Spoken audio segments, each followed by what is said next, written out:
कहते हैं, जब संसार में अन्याय अपनी सीमा लांघ जाता है, तब विष्णु स्वयं किसी रूप में जन्म लेकर धर्म की रक्षा करते हैं।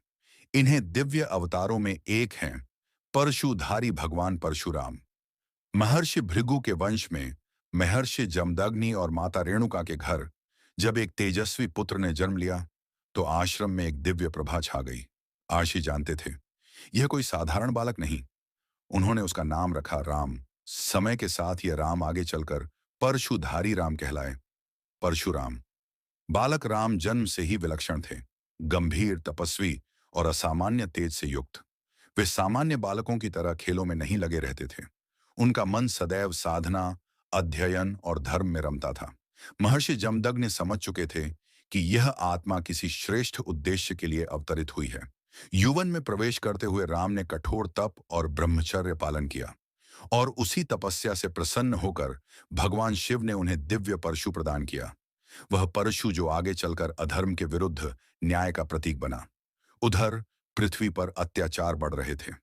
है वंश का महान परंतु अहंकारी राजा कार्तवीर्य अर्जुन अपनी अद्भुत शक्तियों के कारण मदांध हो चुका था।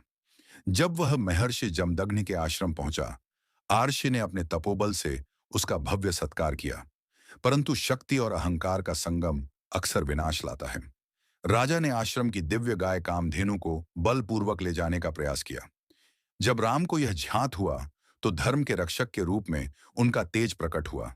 उन्होंने राजा को समझाया, पर अर्जुन के कानों तक धर्म की वाणी पहुंची नहीं, और फिर दोनों के बीच वह युद्ध हुआ जिसका वर्णन आज भी शास्त्रों में पाया जाता है। कार्तवीर्य अर्जुन की अपार शक्ति भी परशुराम के परशु और तब्बल के सामने टिक नहीं सकी, और अंत में वह मारा गया। परंतु न्याय की कथा यहीं नहीं रुकी। अर्जुन के पुत्र बदले की आग में अंधे हो गए। उन्होंने महर्षि जमदग्नि की निर्ममता से हत्या कर दी। पिता का वध, माता के आंसू और धर्म का अपमान, यह वह क्षण था जब राम पूर्ण रूप से परशुराम बन गए। उन्होंने प्रतिज्ञा ली कि जब तक पृथ्वी पर क्षत्रियों में अहंकार और अत्याचार का नाश नहीं हो जाता, तब तक वह रुकेंगे नहीं।